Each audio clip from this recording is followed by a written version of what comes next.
여러분 안녕하세요. 2020학년도 고1 11월 전국연합 학력평가 해설을 맡은 최서희입니다.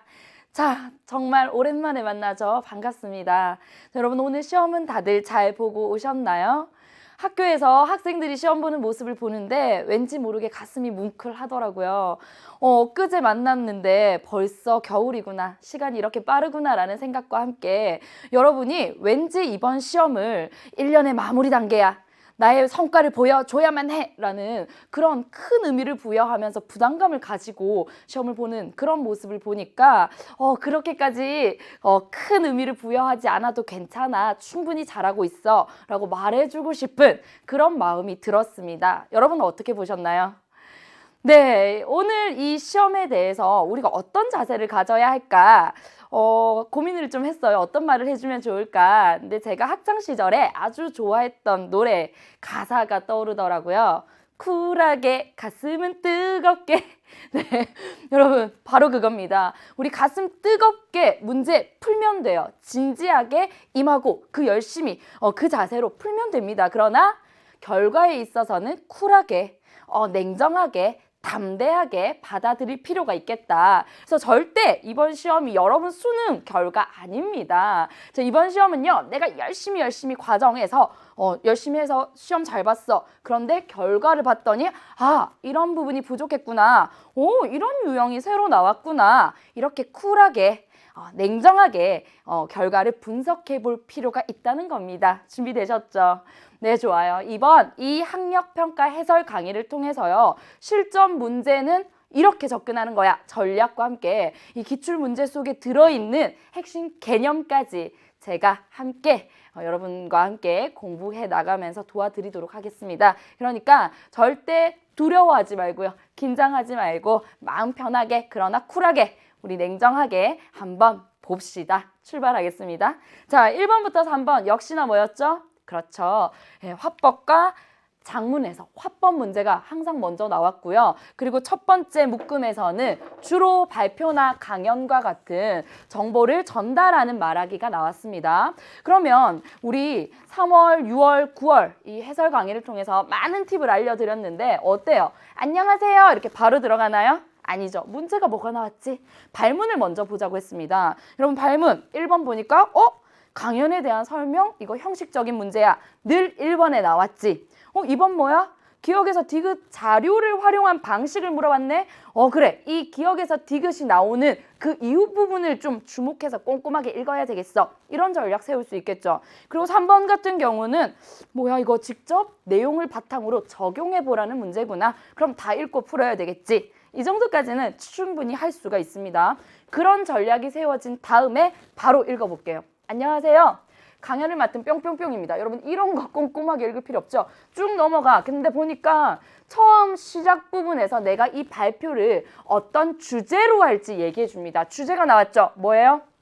영화 포스터를 구성하는 것. 3가지를 얘기합니다. 뭐에 대해서요? 첫 번째 글자, 두 번째 이미지, 세 번째 색에 대해서 말씀을 드리겠습니다. 자, 우리 공부 많이 한 학생들은요, 딱 여기까지만 읽으면 문단의 구조가 이렇게 되겠구나. 첫 번째 문단은 글자에 대해서 쭉.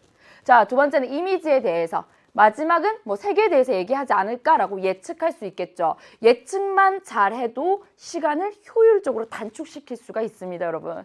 자, 그러니까 보니까 뭐야? 먼저 영화 포스터에서 글자는 첫 번째 글자 나왔죠. 서체와 기울기로 표현되는데요. 아주 발표를 잘하고 있습니다. 이 학생은 나눠서 딱딱 설명해주고 있죠. 그러면 그 다음부터는 서체에 대해서 얘기할 거고 기울기에 대해서 얘기하겠구나라고 우리는 예측할 수 있어요. 자, 표현되는데요. 서체부터 살펴볼까요? 하고 이렇게 의문 표시를 한 다음에 이거 문제로 나왔던 거 뭐지? 자료 기억이 나왔구나, 드디어. 그러면 이 부분 이유는 아주 꼼꼼하게 읽어야 되겠죠. 어떻게? 역동적인 액션 장르와 가족 이야기를 다룬 드라마 장르의 포스터가 있습니다. 그러면 이 기억은 액션 장르의 포스터와 드라마 장르의 포스터를 같이 보여주고 있겠구나 라는 거 알 수 있어요. 자, 액션 장르에서는 고딕체라는 글씨체, 이 서체를 쓰는데 굵은 직선으로 되어 있어서 격렬한 액션, 고딕체는 굵은 직선이어서 격렬한 액션에 강인함을 부각시켜준대요. 반면에 드라마의 포스터에는요. 드라마 장르에는 어떻게 돼요? 손글씨체를 써서요. 부드러운 곡선을 표현했대요. 그래서 그걸 통해서 감성적인 특징을 시각적으로 드러내는군. 자, 여기까지. 서체에 대해서 얘기했네? 이해되시죠? 자, 그리고 바로 이번 문제에서요. 기억과 관련된 내용의 선지를 확인하는 방식, 실시간으로 확인하는 방식으로 풀어도 괜찮습니다. 우리는 계속 읽어볼게요. 자, 그 다음 기울기 갑니다. 자, 액션 장르 포스터 글자가 어떻게 15도 정도 기울어져 있대요. 액션에서는 기울어져 있어. 왜? 기울기는 글자를 기울였으면 역동성을 표현할 수 있기 때문입니다. 기울기를 얘기했구나. 안 기울였을 때보다 기울이면 뭘 더 나타낼 수 있다? 역동적이라는 걸 나타낼 수 있구나. 여기까지는 단순히 주는 정보에 대해서 우리가 이해하면서 읽어갈 수 있겠고요. 자, 계속 가요. 박력 있는 내용의 활극인 액션에서는 포스터의 글자를 기울여 쓰는 경우가 많다. 그렇겠죠. 액션은 역동적인 거니까. 자, 좋아요. 그럼 다음으로 이 표지 잘 보세요. 처음 시작은요. 먼저 뭐 이렇게 얘기를 했고요. 그 다음으로 이런 표지가 있으면 우리 글을 읽는 사람들은 어떻게 하면서 읽을 수 있어요? 두 번째 주제가 나오겠구나. 처음에는 서체에 대해서 얘기를 했고 두 번째는 뭐에 대해서 얘기를 할까? 뭐 이런 생각을 할 수 있잖아요. 그래서 예측할 수 있는 표지, 이걸 뭐라고 하냐면 말에서 예측할 수 있는 표지를 우리는 담화 표지라고 얘기를 해요. 자, 화법에서는 이 담화 표지가 정말 중요합니다. 말할 때 내가 먼저 이거 얘기할 거고 쭉 얘기하다가 마지막으로 라는 이런 표지를 계속 던져주면 이 얘기를 듣는 사람이 훨씬 쉽게 이해할 수가 있습니다. 자, 다음으로 이미지를 살펴봅시다. 역시 내 예측대로 두 번째 이미지에 대해서 얘기를 하는 건 영화 포스터에서 이미지는 사진과 그림. 그러면 딱 여기까지 읽으면 느낌 오시죠? 사진은 이렇고 그림은 이렇고. 자, 사진을 활용하면 대상을 어떻게 해요? 사실적으로. 그리고 그림을 활용하면 대상을 어떻게 강조할 수 있대요. 자, 그러면서 니은 자료가 나왔어요. 자, 니은 읽고 바로 이번에 니은과 관련된 선지 해결할 수도 있습니다. 자, 여기 두 포스터를 보시죠. 바로 괄호 이후의 부분을 보니까 역시나 니은도 두 개의 포스터를 비교하면서 보여주고 있구나. 자, 코미디 장르에서는 인물의 얼굴은 사진으로, 몸은 어떻게 해요? 그림으로 표현한대요. 왜 몸을 그림으로 하지? 그림으로 대상의 몸을 크게 그려서 과장되게, 일부러 크게 보이게 그린다는 거야. 그래서 어떤 효과가 있다? 코미디 장르의 특성을 강조하는 거죠. 웃음을 자아내는 장르의 특징을 효과적으로 드러낸다. 반면 액션 장르에서는 어떻게 하냐? 인물이 뛰고 있는 모습에 이번에는 그림이 아니라 사진을 활용해서 뛰고 있는 사진을 활용해서 긴박한 상황에 처한 인물을 어떻게 사실적. 그림은 강조하는 것, 과장되게 그릴 수도 있으니까. 그리고 사진은 실제 그대로로 보여주니까 사실적이구나. 여기까지 이해되시죠? 자, 그럼 우리 예측할 수 있어요. 마지막으로 뭐에 대해서 얘기할 것 같아요? 그렇죠. 아까 얘기했던 색에 대해서 세 번째 얘기를 하겠구나. 색은 영화 포스터의 전체적인 분위기를 좌우한다. 그렇지. 분위기를 좌우하겠지. 자, 디귿 자료를 딱 제시합니다. 이후 부분이 중요하다고 했죠? 자료 제시 문제의 경우. 왼쪽에 제시된 공포 장르. 자, 보세요, 여러분. 자료 제시했는데 왼쪽이라는 말이 나왔다는 건 오른쪽에도 다른 자료를 제시했다라는 얘기야. 그러면 디귿도 마찬가지, 니은과 마찬가지로 두 개를 뭔가 비교하고 있구나 라는 거 생각하면서 보세요. 공포 장르에서는 검은색과 선명한 빨간색이. 자, 여러분, 공포 장르별로 알려주는데 선명한 색깔의 대비를 이루어서 섬뜩한 분위기를 표현하고 있대요. 이에 비해 오른쪽에 제시된 드라마 장르에서는, 자, 드라마 장르 나왔어요. 명도와 채도가 낮은 색들이 어우러져서 어떻게 해요? 잔잔한 분위기. 자, 뭔가 섬뜩한 분위기를 연출할 때는 이런 색깔, 잔잔한 분위기는 이런 색깔 얘기하고 있어요.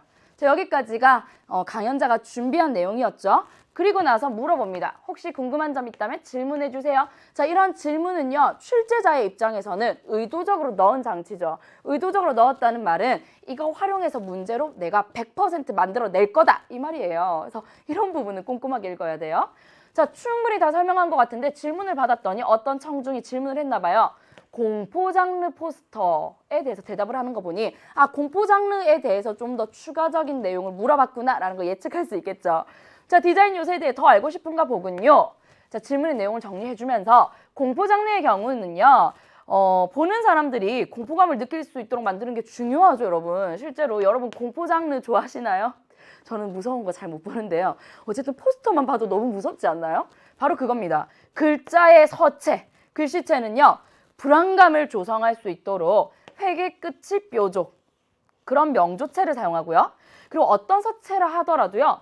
그 글자, 제목 글자 끝쪽에 날카로운 느낌의 장식까지 더하면 어떻게 해요? 긴장감을 극대화할 수 있대요. 그러면 이 부분을 우리 읽을 때 획의 끝이 뾰족한 명조체를 쓰기도 하고 또 제목 글자 끝에 날카로운 장식을 통해서 긴장감 유발할 수도 있고 또한 이어지죠. 적막하고 정적인 느낌을 주기 위해서는 자, 세 번째, 글씨는 기울여 쓰지 않는 경우가 많고 그리고 자, 획의 끝 뾰족 이렇게 번호 매겼죠, 여러분. 한편 하나 더 있습니다.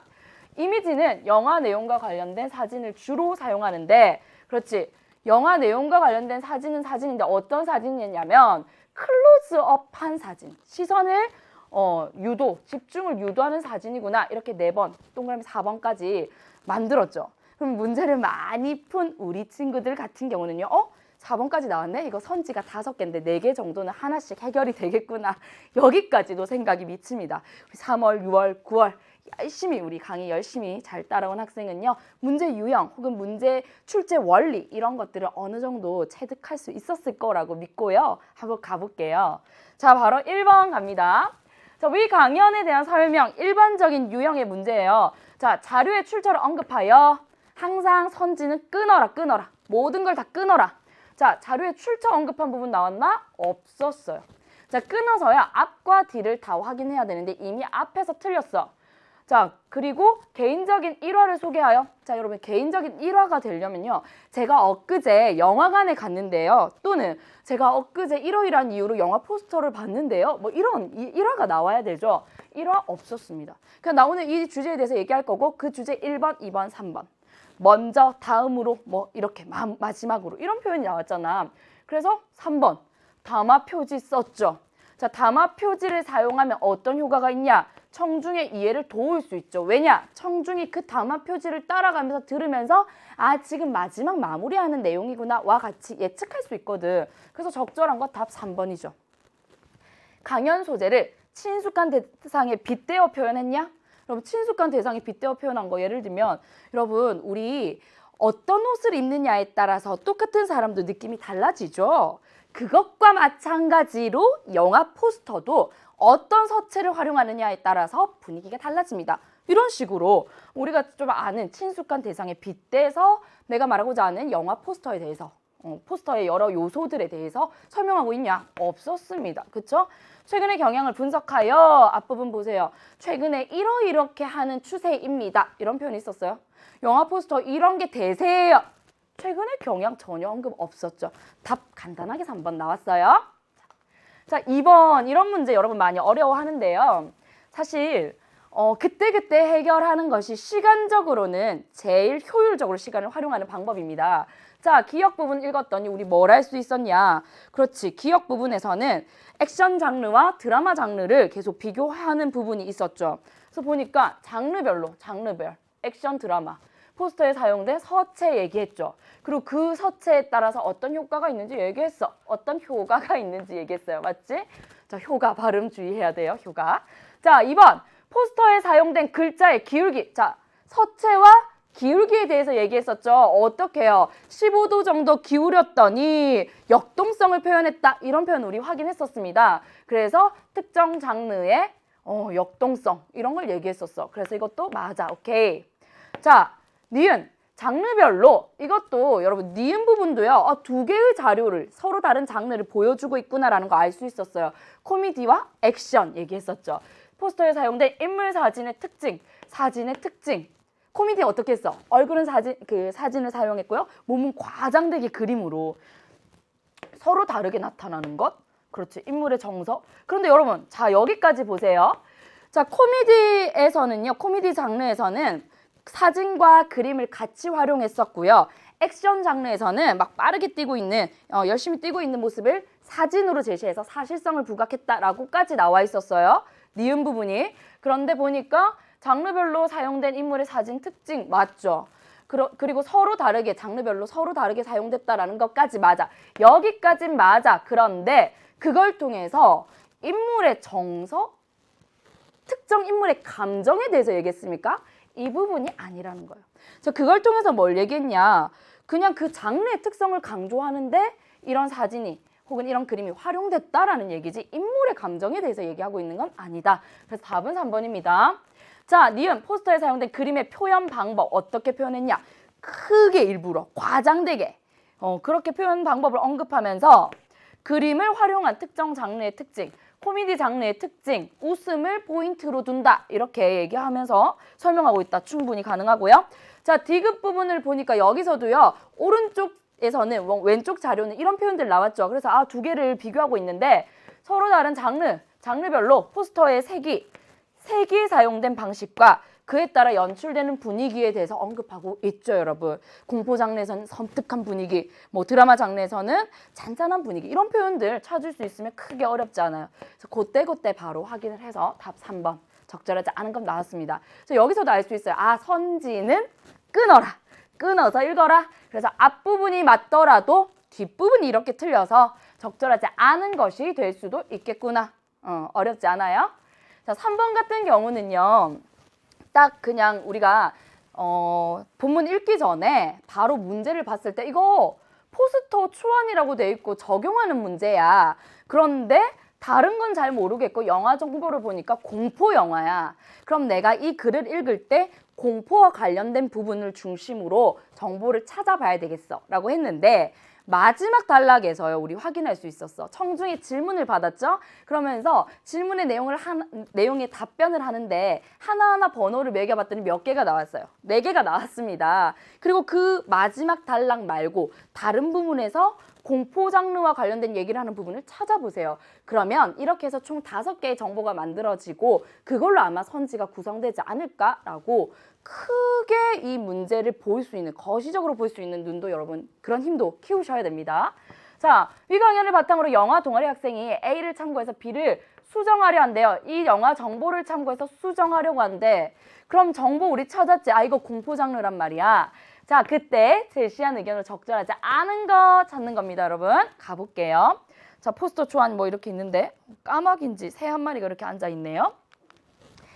자, 공포니까 긴장감이 느껴지도록 어떻게? 글자 끝에 날카로운 장식, 이거 마지막 문단에서 확인할 수 있었죠. 적막하고 정적인 느낌, 으스스한 느낌. 저는 이 느낌이 너무 싫어가지고 공포를 못 보는데요. 아마 즐기는 학생들도 많이 있을 거예요. 될 수 있도록 포스터의 글자는 어떻게 해요, 여러분? 기울여 쓰라고 했습니까? 여기 보면 밑에서 3번째 줄에 글자는 기울여 쓰지 않는 경우가 많아요라고. 결국에는 문제는 커 보였어도요. 그냥 내용의 사실 일치 불일치 확인하는 문제입니다. 기울여 쓰면 안 된다고 정확하게 말하고 있어. 안 돼! 그래서 답은 2번. 불안감이 느껴지도록 나와 있죠. 불안감이 느껴지도록 글자들은 회기 끝이 어떻게 해요? 뾰족한 명조체. 오케이. 자, 포스터에 시선 집중하도록 어떻게 하자고? 클로즈업 하자고 했죠. 그래서 현재 제시된 그림을 눈을 우리 클로즈업 된 사진을 교체하자. 오케이. 이렇게 말할 수 있죠. 자, 섬뜩한 분위기가 느껴지도록 어떻게 하자고요? 이거 마지막 부분에 없었어요.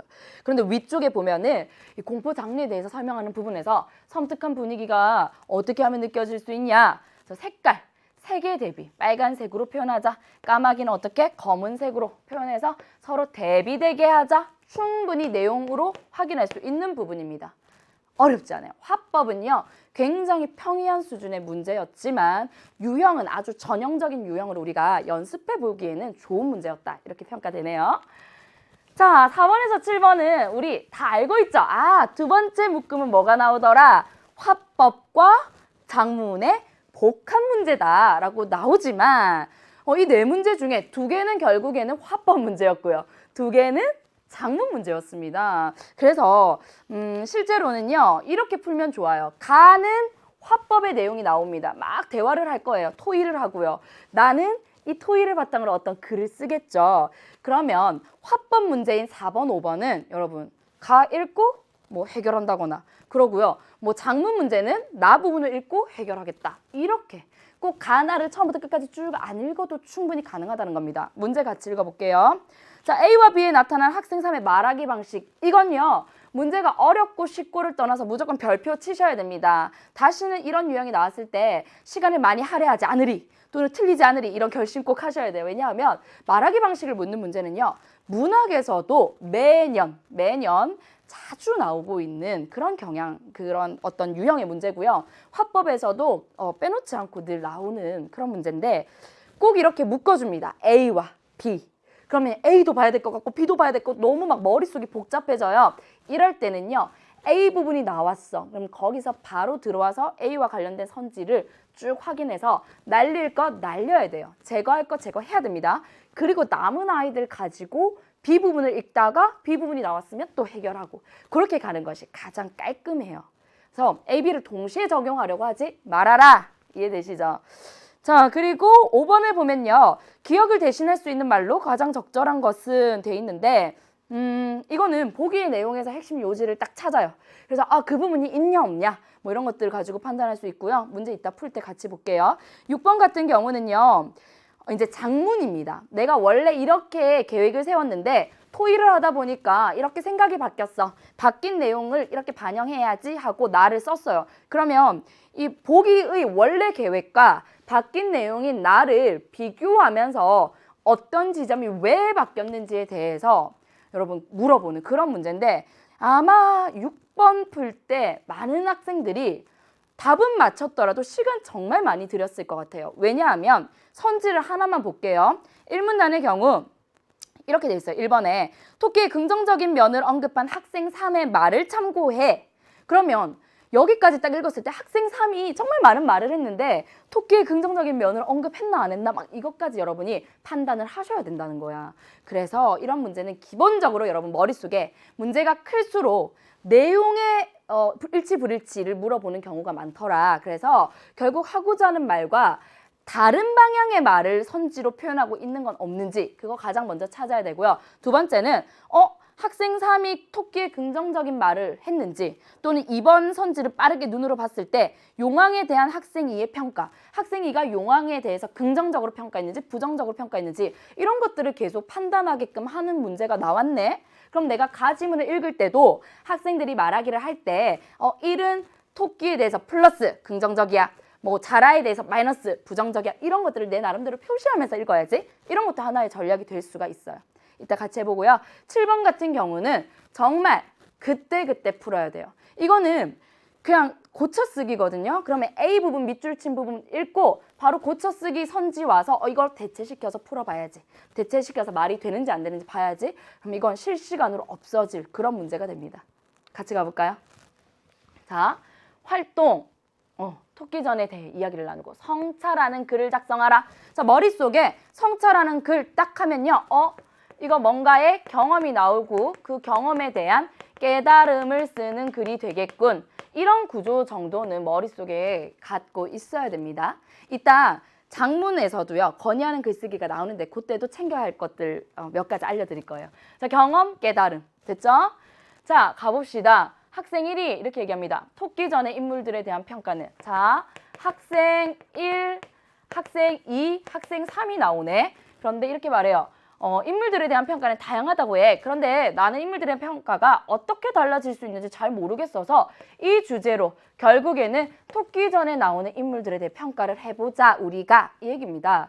그랬더니 학생이가 그럼 나부터 할게. 나는 용왕의 명령을 따르고자 하는 충성스러운 자라는 어떻다. 긍정적이지만 자신의 목숨을 위해 타인의 희생을 초래할 그런 명령을 내린 용왕은 어떻다? 부정적이야. 그래서 어떻게 자기 살겠다고 토끼의 간을 빼앗을 생각을 할 수 있지? 여기까지 읽었어요, 여러분. 그러면 학생이는 자라에 대해서는 긍정적이라고 했지만 용왕에 대해서는 어떻게? 부정적이라고 했구나. 이렇게 하고 다시 넘어갈게요. 자, 그랬더니 학생 3이 뭐라고 얘기하냐? 자, 이거 A 부분이야. A 부분은 꼼꼼하게 읽어야 돼요. 타인의 생명을 존중하지 않는 용왕의 이기적인 태도가 문제라는 거지. 이건 뭐야? 상대방이 한 말에 대해서 내 나름의 정리를 한 거고요. 네 생각 이거 맞지? 라고 확인하는 물음이죠. 물음이 나왔을 때 화법 발문에서 지문에서 물음이 나왔을 때 여러분 주의해서 봐야 됩니다. 어떤 의도로 하는 의문인지, 강조의 의도인지, 확인의 의도인지, 정말 몰라서 묻는 건지 뭐 이런 것들. 자, 학생이 이 반응을 딱 보고 자, 그 다음 부분 중요한 거예요. 여러분 화법 지문 읽을 때요. 괄호안이 나왔어? 이거 사실 굳이 말 안 해줘도 될 것 같거든요. 그런데 일부러 괄호라는 표시까지 하면서 얘기를 해줬다는 것은 출제자가 이 부분이 없으면 문제 못 내. 그래서 이 부분 문제를 위해서 내가 넣어놓은 거야. 문제 낼 거야. 이 힌트를 주는 겁니다. 잘 챙겨가세요. 고개를 끄덕끄덕했군. 이거 비언어적인 표현 요소야. 나도 그렇게 생각했어. 나도 동의했어. 그러니까 결국 학생 3도요. 나도 너와 마찬가지로 용왕은 별로라고 생각해. 반면에 토끼는 어떻게 긍정적인 인물이라고 생각해. 왜냐하면 위기에 처했는데도 삶을 포기하지 않고 기지를 발휘하잖아. 나도 토끼처럼 자 이제 나도 이런 경험 이렇게 할 거야 라고 얘기하고 있죠. 나의 경험을 얘기한 게 아니라요. 나도 토끼를 본받아서 이렇게 되고 싶다라고 다짐을 얘기한 겁니다. 다짐. 자, 그럼 여기까지 보니까 학생 3은 학생 2처럼 용왕은 부정적이라고 평가했지만 누구는요. 토끼는 나름대로 그 안에서 기지를 발휘했다. 긍정적이라고 평가했군. 자, 그 다음 계속 가요. 학생 1. 토끼는 헛된 욕심 때문에 위기에 빠진 게 아닐까? 그러면 얘도 학생 1도 토끼에 대해서 부정적이네요. 또 부귀영화를 기대하며 삶의 터전을 버리고 쉽게 수긍으로 간 것을 보면 토끼 경솔해. 그것도 긍정적으로 보기는 어려워. 그에 비하면 반면 같은 말이죠. 변치 않는 충성심으로 볼 때 자라는 어때? 긍정적인 인물 같아. 신의를 가지고 있는 인물이야. 그래서 나는 자라가 배울 점이 많은 인물이라고 생각하는데 학생 1이 의견을 얘기했어요. 뭐라고 했냐면 나는 토끼는 부정적인 인물이라고 자기 욕심이 너무 많은 인물이고 오히려 자라가 믿음직스러웠어. 충성심이 있었잖아. 그래서 긍정적으로 배울 점이 많아 라고 얘기했습니다. 자, 나는 오히려 자라를 부정적으로 봤어.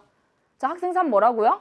학생 3은요. 용왕, 토끼 나왔었죠. 이제 여기에서 자라까지 나오는 거야. 자라는 나는 부정적이었어 라고 얘기해요. 임무 수행을 위해 거짓말까지 한 자라 행동은 비판받아야 마땅해. 자라는 비판받아야 윤리적으로 라고 얘기합니다. 자, 우리는 A 부분 읽고 바로 이 선지 4번에 이제 A와 관련된 부분을 쭉 확인을 할 수도 있는데 지금 이렇게 지문까지 다 읽고 제가 어떻게 하는지 나중에 얘기를 또 해드릴게요. 전략을. 그래도 그 거짓말은 용왕을 살려야 한다는 대의를 위한 선의의 거짓말이야 라고 학생 1이 얘기하고 있죠. 그래서 학생 1은요. 그러니까 그 자라를 계속 긍정적으로 보고 있습니다. 핑계 없는 무덤이 어디 있어? 이거 뭐예요? 핑계 없는 무덤 없다라는 속담이 있죠. 그러니까 어떤 일이든 어떤 잘못된 일도 다 이유는 있게 마련이야 라고 하는 겁니다. 그래서 우리가 잘 아는 속담을 가지고 와서 얘기를 하네. 이런 걸 뭐라고 하냐면 관용적인 표현이다 라고 해요. 여러분 화법과 작문에서는요. 관용적 표현이라는 어떤 조건이 되게 많이 나와요. 선지에서 물어볼 수도 있고요. 작문안은 글쓰기 조건으로 보기 안에 줄 수도 있거든요. 근데 관용적 표현이 뭐예요? 라고 물어보는 학생들 의외로 많습니다. 관용적 표현이라는 게요. 되게 큰 의미예요. 우리가 잘 쓰는 속담, 뭐 격언, 또는 어떤 그 하나로 묶여져 있어서 이미 그 각각 개별 단어의 의미 이상을 가지는 관용구, 뭐 이런 것들 다 관용적 표현이라고 해요. 너무 옛날부터 오랫동안 그 형태 그대로 써와서 그 자체만의 독자적인 의미를 갖는 것, 이거 관용적 표현이라고 합니다. 자, 속담이랑 격언은 뭔지 알겠는데 도대체 관용구는 뭐지? 여러분 예를 들면 이런 거예요. 귀가 얇다. 정말 귀라는 단어와 얇다라는 단어 각각의 의미를 가지나요? 아니지. 남의 말에 잘 속아 넘어간다라는 의미를 가지잖아. 그래서 또 다른 자기만의 의미를 가진 채로 그 형태 그대로 묶여서 사용돼 온 것. 이거 관용어라고 해요. 뭐 이런 거 있죠. 발이 넓다, 인맥이 넓다라는 의미. 이런 거 다 관용적 표현 안에 들어가는 관용어의 하나입니다. 어쨌든 속담을 썼네. 자라는 용왕을 위해 거짓말을 한 거라고 스스로 합리화하겠지만 피해는 누가? 토끼가 보고 있잖아. 그래서 자라는 나빠. 자라의 어떤 행동이 누군가에게 피해를 줬잖아. 결국 자라의 거짓말은 다른 일을 위기로 몰아넣는 나쁜 거짓말이야. 더 나아가 자라의 맹목적인, 자, 이번에는 거짓말뿐만 아니라 충성심도 비판받아야 한다고 얘기해요. 명령이 잘못되었는데도 옳고 그름 따져보지도 않고 그러잖아. 큰 죄를 저지르고도 상급자의 명령이니까 따랐을 뿐이라고 말하는 사람들과 다르지 않아 라고 얘기하고 있죠. 자, 그랬더니 학생이 듣고 보니 그렇네. 학생 1이 이 토의 과정에서 생각이 좀 바뀌어요. 나중에 나 글을 쓰는 사람이 학생 1이에요, 여러분. 그래서 학생 1 여기서 이렇게 해야 되겠죠. 그러고 보니까 자라가 나는 무조건 옳다고 생각했는데 3의 얘기를 듣고 보니까 얘도 조금 세모가 돼버렸어. 부정적인 면도 있구나라는 생각을 한 거예요. 듣고 보니 그렇네. 신이라는 가치는 정말 중요해. 삶을 살아가는데 중요한 요소임은 분명한데 그 뒤가 중요하죠. 하지만 그 이유를 보니까 자라가 좀 더 현명한 방식으로 지켰다면 더 좋았을 거야. 좀 아쉬워. 아쉬워. 이렇게 얘기를 하네요. 자, 그랬더니 이제 거의 다 왔어, 얘들아. 자, 이야기를 나눠보니 같은 인물에게서 각자 다른 의미를 찾아내는 점 재밌다. 사실 저도 이 문제를 풀면서 되게 재밌었어요. 아, 의미 있는 토론이다. 토의다, 토의. 특히 인물들의 부정적인 측면에 주목해봤죠. 그랬더니 인물들 모두 다 어떤 특징이 있었냐? 옳고 그름에 대한 반성. 이때 성찰은 반성이란 말이에요. 성찰이 부족했다는 것을 내가 알게 됐어. 토끼 전에 여러 인물들이 다 뭐 긍정적이냐 부정적인 인물이냐 이런 얘기를 나누다 보니까 그들 모두 공통점이 옳고 그른 것에 대한 성찰이 부족했어. 자, 그러게 나도 이제 바람직한 삶을 살기 위해 필요한 것이 무엇인지 알게 된 것 같아. 그리고 인물에 대해 내린 평가에 대해서 다시 생각해 봐야 되겠어. 이제 수정을 해야 되겠죠. 자기가 원래 쓰려고 했던 내용에서. 성찰하는 글을 쓰면 되는 거지. 글을 쓰기 위해 어제 내가 메모해놨는데 그거를 좀 수정해야 되겠어. 이 부분이 이따 문제로 하나 나온 거 여러분 확인하셨죠? 자, 오늘 한 이야기를 바탕으로 각자 쓰면 되겠다 하면서 이렇게 말해요, 여러분. 자, 너 아까 공책에 필기하던데 이야기 나눈 내용 적은 거야? 라고 물어봤지. 그러니까 나 적었는데 하니까 뭐래요? 여러분들 학교에서 이런 적 많죠? 너 아까 필기 열심히 하더라? 라고 하면서 야, 그거 나 좀 빌려줘. 나 시험 봐야 돼. 이렇게 얘기하는 거예요. 좀 더 덧붙여서 써봤어 라고 하니까 학생이가 나도 글을 쓰려면 정리 내용이 필요한데 빌려줘. 여러분 딱 이 문장을 우리가 보자마자 어떤 생각 들어요? 빌려주기 싫다고 말 못하겠는걸? 너무 부담스러운데? 라고 생각할 수 있습니다. 어쨌든 이 부분도 문제에 나오는 부분이네요. 그리고 나서 우리 두 문제 4번, 5번 해결하고 다시 돌아오겠습니다. 자, 4번 보겠습니다. 이런 문제 푸는 팁 알려드릴게요. 문학에서도 이런 문제 유형 정말 많이 나와요. 자, A와 B에 나타난 말하기 방식은 그때그때 해결하되 기준을 세워라. 자, 기준 하나를 세워라. 나는 당연히 처음 부분 나오는 A를 세우는 게 편하겠죠. 그러면 뒷부분까지 읽지 말고 A 부분을 딱 보는 거야. 앞부분. 근데 A 부분 여러분 보세요. 학생 3의 첫 번째 말하기 나와요. 타인의 생명을 존중하지 않는 용왕의 이기적인 태도가 문제라는 거지? 너 그렇게 말한 거지? 라고 물어보고 있지. 자, A에서는 학생 2의 의견을 요약하고 있다. 어느 정도 내가 이해한 바대로 요약한다까지는 맞아. 이렇게는 생각할 수 있어요. 그런데 재진술하고 있는 건 아닙니다. 그래서 이게 맞으려면요. 요약하여 제시하고 있다. 요약하여 물어보고 있다. 이 정도가 되면 될 것 같지만 재진술은 아니에요. 재진술은 뭐냐 하면 나 이번 기말고사 때 정말 열심히 공부했는데 성적이 더 떨어져서 속상해. 이렇게 말을 했어. 그럼 이걸 재진술을 하려면 상대편이요. 상대방이 이 얘기를 듣고 그랬구나. 너 정말 열심히 공부했는데 성적이 더 떨어져서 속상했구나. 뭐예요? 위에서 말한 바를 그대로 다시 진술해 주는 거. 이거 재진술이라고 합니다. 여기서는요. 자기 나름대로 이제 요약 정리를 한 것까지는 맞아요. 물어볼 때. 그래서 1번은 이미 뒤에 볼 필요도 없습니다, 여러분. 2번 보세요. A에서는 학생의 의견에 대한 자신의 이해가 맞는지를 확인하고 있고 라고 돼 있죠. 자, 학생의 의견에 대한 내 이해가 너 그렇게 말한 거 맞지? 라고 물어보고 있죠. 그래서 확인하고 있다? 이렇게까지 볼 수 있을 것 같아요. 그럼 2번은 일단 남겨두자. 자, 3번. A에서는 학생 E에게 추가적인 정보를 요청하고 있다? 여러분, 이런 부분 나오나요? 나도 토끼처럼 어떤 상황에서도 지혜를 발휘할 수 있는 그런 사람이 되고 싶어까지, 다짐까지 나오는데 혹시 너 그렇게 얘기했는데 여기 있죠? 너 그렇게 얘기했는데 나 좀 이해가 안 되는 부분이 있어. 더 이런 부분에 대해서 더 얘기해 줄래? 안 나오죠, 이런 부분. 그래서 1번, 3번 이미 제거됩니다. 자, 4번 가볼까요? A에서는 학생 E의 의견에 비언어적 표현을 활용하며 공감. 자, 여러분 이 부분 보세요. 비언어적 표현이 나왔는지 안 나왔는지 괄호를 통해서 보니까 끄덕이며 공감하고 있다라는 거 확인할 수 있죠. 네, 맞습니다. 4번도 남겠네요. 자, 2번, 4번 지금 남아있어. 그러면 5번 볼게요. A에서는 학생 E의 의견에 동조한 뒤, 자, 동조까진 맞나요? 봅시다. 그렇지. 나도 그렇게 생각했어. 명확하게 딱 동조 나왔습니다. 그런 다음 화제를 전환하고 있다. 자, 여러분 이 부분을 일반적으로 우리가 화제 전환이라고 할 때는 이야기의 어떤 소재가 바뀐다입니다. 그래서 막 이런 인물들에 대한 얘기를 막 하고 있다가 그런데 오늘 점심 메뉴가 뭐지? 이런 거는 확실한 화제 전환이라고 볼 수 있는데 지금 이 장면에서는 그 용왕의 이기적인 태도 이런 얘기를 하다가 이번에는 토끼라는 인물로 바뀌어갔어요. 그래서 이 부분 이런 것들까지 화제 전환으로 볼 수 있을까? 이렇게 물음표를 일단 해놓고요. 그리고 나서 B를 통해서 확실하게 확인을 해보면 좋을 것 같습니다.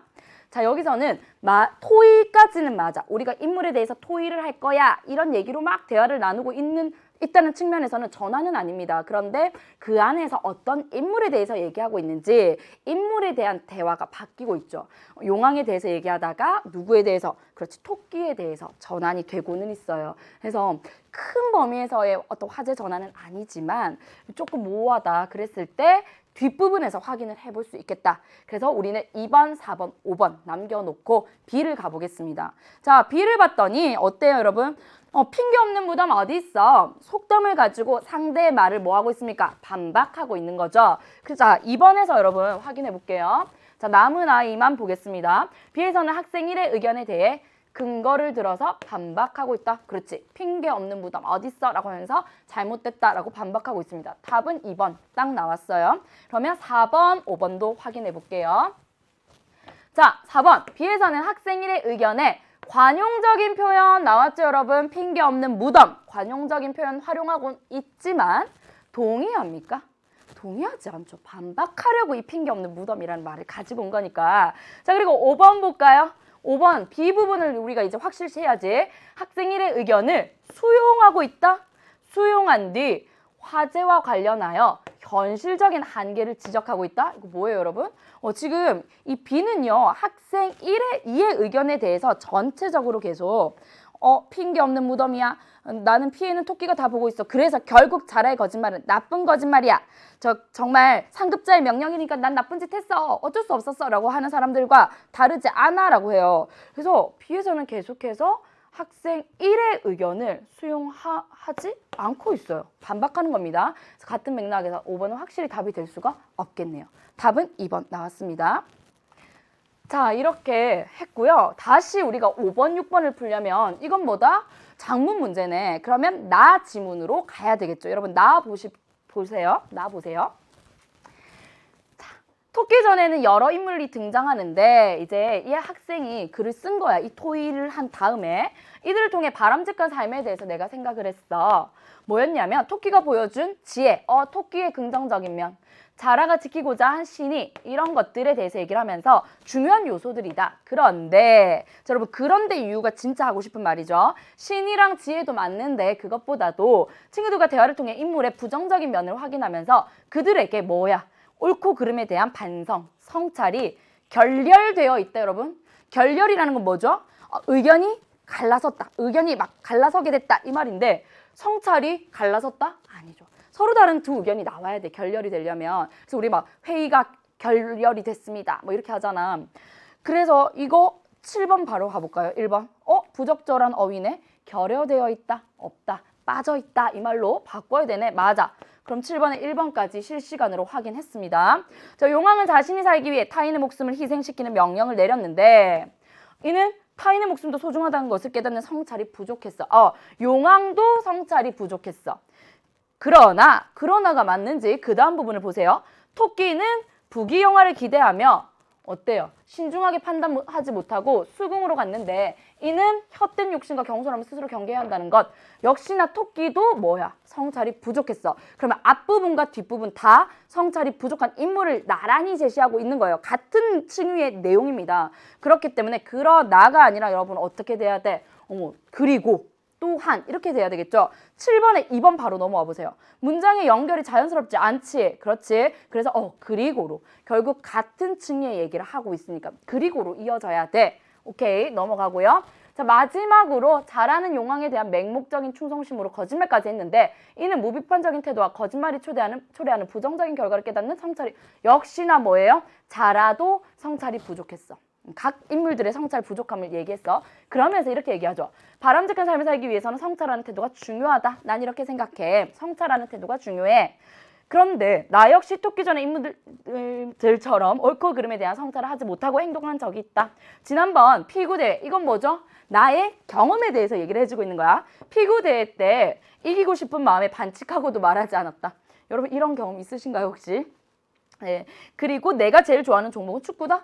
자, 읽으면서 바로 느껴지죠. 지금 피구대회 때 얘기를 하면서 성찰에 대한 얘기를 하고 있는데 갑자기 자기가 좋아하는 축구를 얘기한다?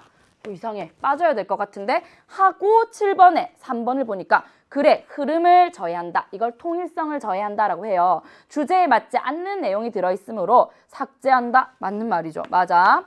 자, 나는 자랑과 마찬가지로 대표로서 이기는 목적만을 중시했는데 돌이켜보니 이러이러한 걸 깨닫게 됐어.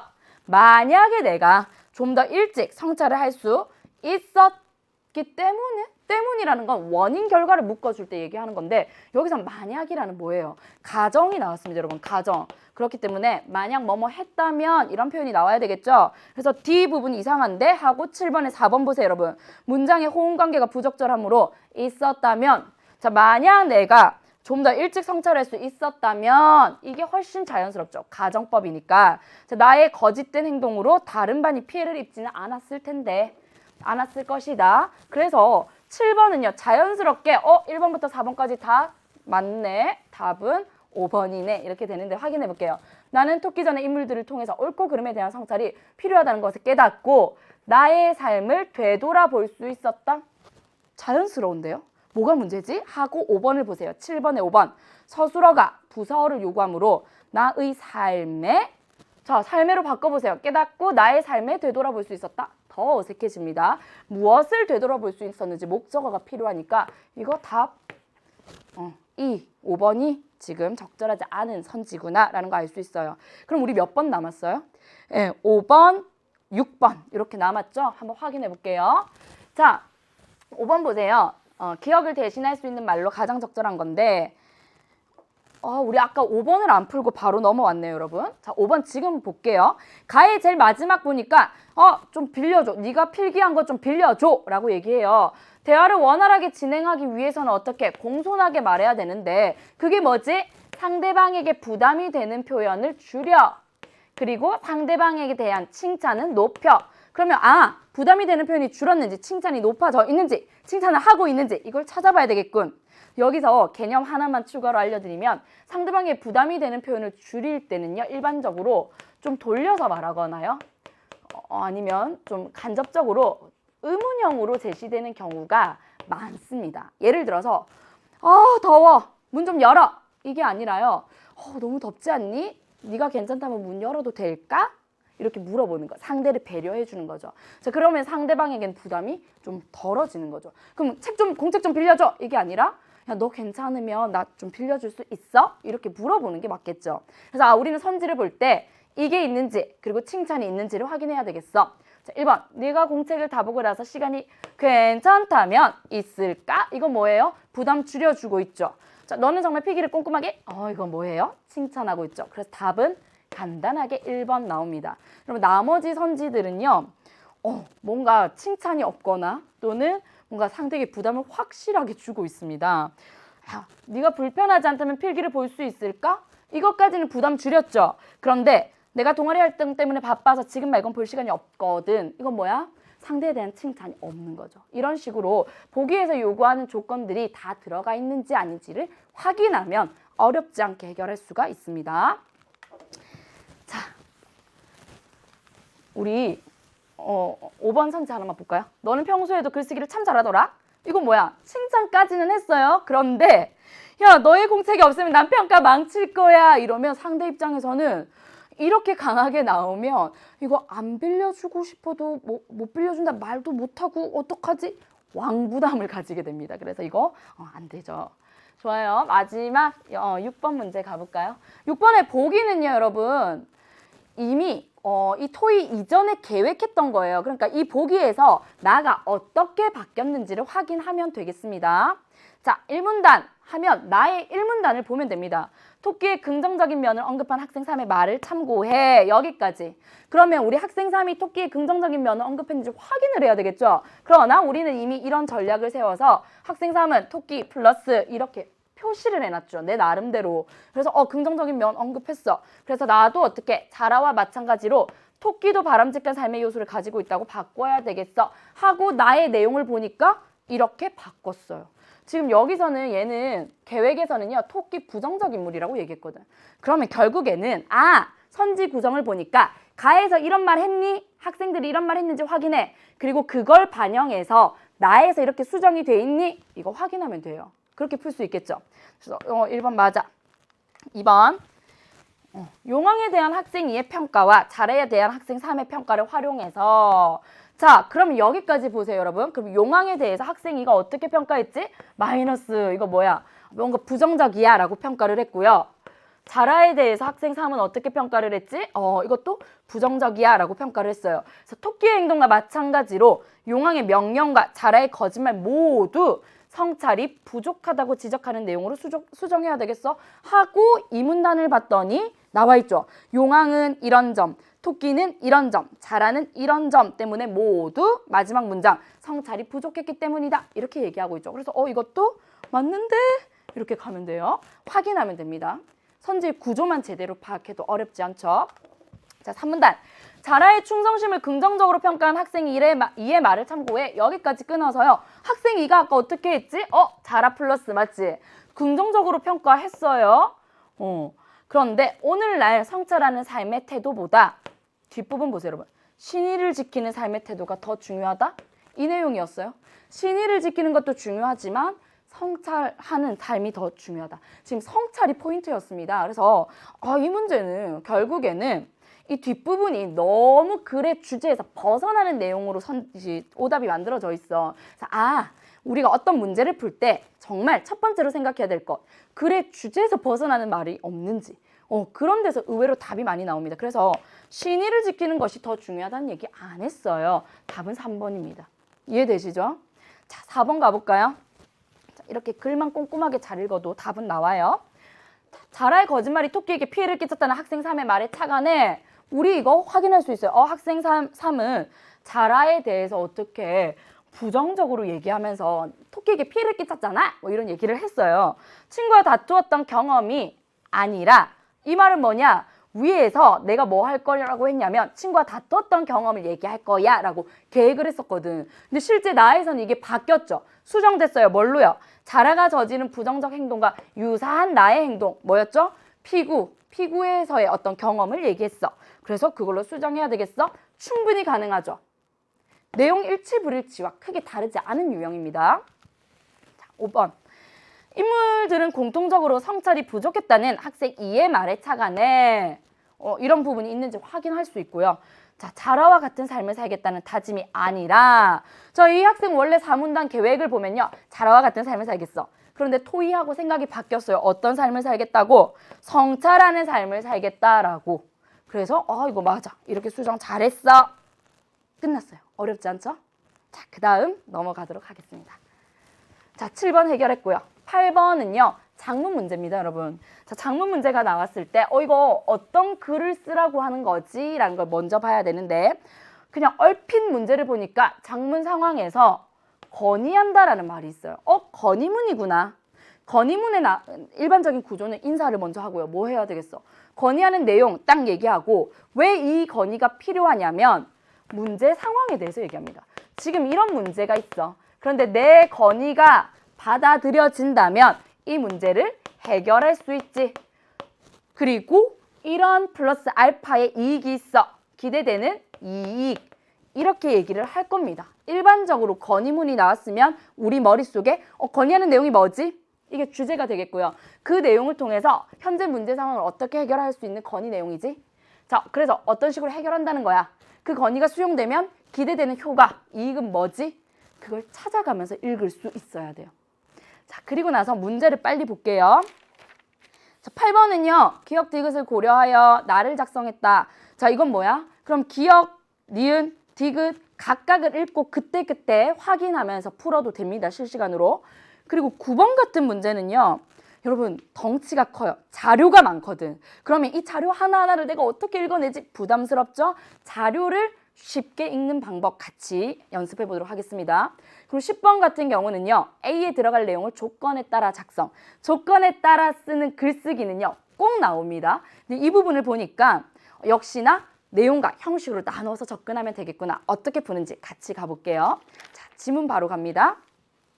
작문 상황을 보니까 나는 어떤 봉사를 건의할 거냐면 트래시 태그 챌린지 봉사활동이라는 것에 건의할 목적이야. 근데 우리 학교 학생들이고요. 얘네들 분석해보니까 트래시 태그 챌린지 여러분 아십니까? 알아요? 트래시, 쓰레기를 태그 챌린지? 뭐지? 잘 모르겠더라고요, 저는. 그래서 잘 모르는 학생들이 분명히 있어. 그러면 이 학생들이 알 수 있도록 이게 뭔지 알려주겠죠, 개념을. 그래서 그럼 그 개념이 나오겠구나, 기억을 고려했다면.